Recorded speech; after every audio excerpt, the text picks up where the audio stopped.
स्वागत है आप सभी का विजडम की पेशकश म्यूचुअल फंड सिंपल है में। आपको पता है, मैं देश के सबसे बड़े बिजनेस चैनल में काम करती थी, जहां हर समय बाजार और निवेश की बातें होती थी। लेकिन म्यूचुअल फंड इन्वेस्टमेंट पर बातें तभी होती थी जब हमें खुद टैक्स बचाने के लिए निवेश करना होता था। उन दिनों वैसे भी म्यूचुअल फंड के एक्सपर्ट्स टीवी पर बहुत ज्यादा नहीं आते थे, तो हमें उसके बारे में जानकारी भी बहुत ज्यादा नहीं थी। साथ ही उस वक्त म्यूचुअल फंड में निवेश के तरीके भी कम थे, किसी डिस्ट्रीब्यूटर या एडवाइजर को पकड़ना होता था। अब तो म्यूचुअल फंड में निवेश एकदम आसान है। तमाम तरह के ऐप्स हैं और वेबसाइट हैं जहां जाकर आप आसानी से निवेश कर सकते हैं। और पुराना म्यूचुअल फंड डिस्ट्रीब्यूटर या एडवाइजर वाला रास्ता तो है ही हमारे सामने। तो इनमें से कोई भी रास्ता चुनिए, अकाउंट खोलिए और आप निवेश करने के लिए एकदम तैयार तो हैं, लेकिन निवेश शुरू करने के लिए कुछ फैसले भी करने होते हैं।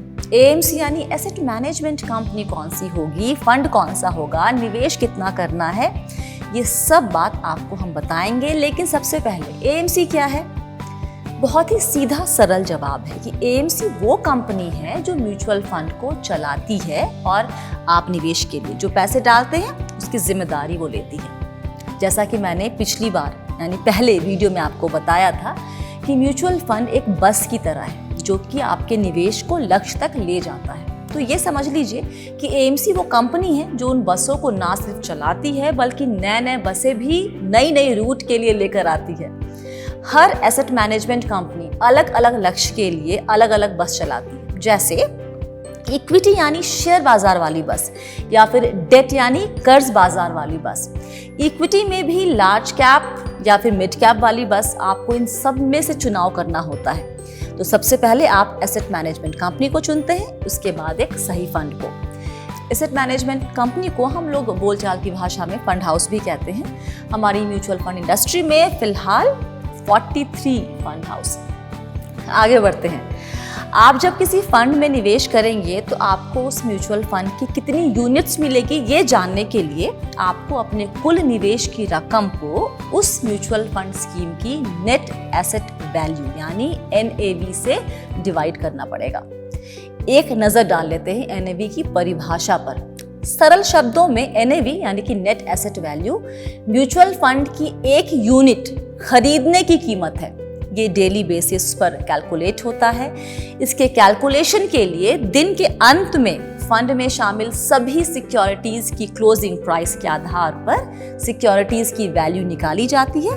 फिर उसमें से फंड के खर्चे को घटाया जाता है और अंत में उस स्कीम की जितनी भी यूनिट्स हैं बाजार में अवेलेबल उससे डिवाइड किया जाता है।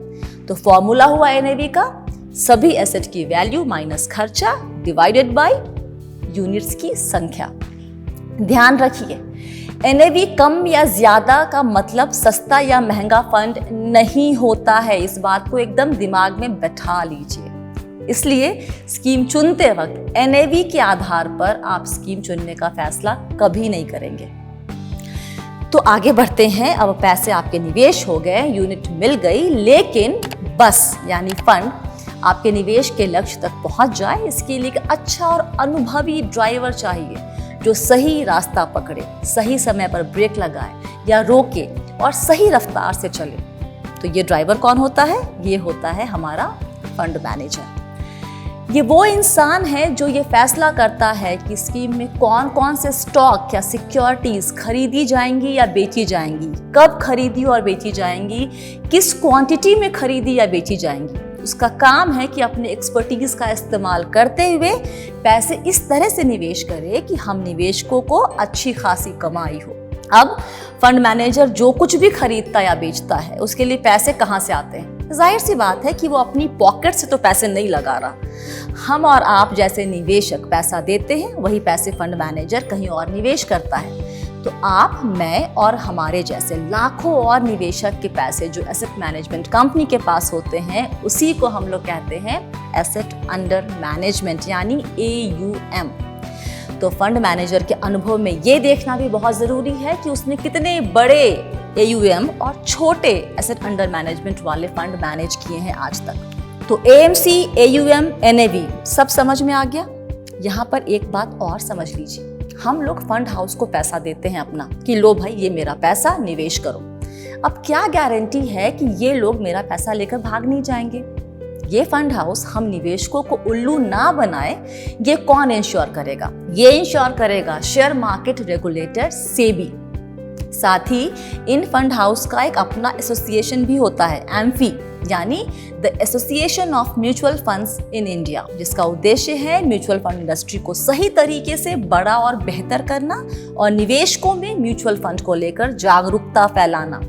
मतलब फंड हाउस की मनमर्जी से काम नहीं होता है, उसके ऊपर नजर रखने वाले लोग हैं। तो आपको समझ में आ गया कि आज म्यूचुअल फंड इंडस्ट्री कैसे काम करता है। बस आज के लिए इतना ही, मिलते हैं अगले एपिसोड में।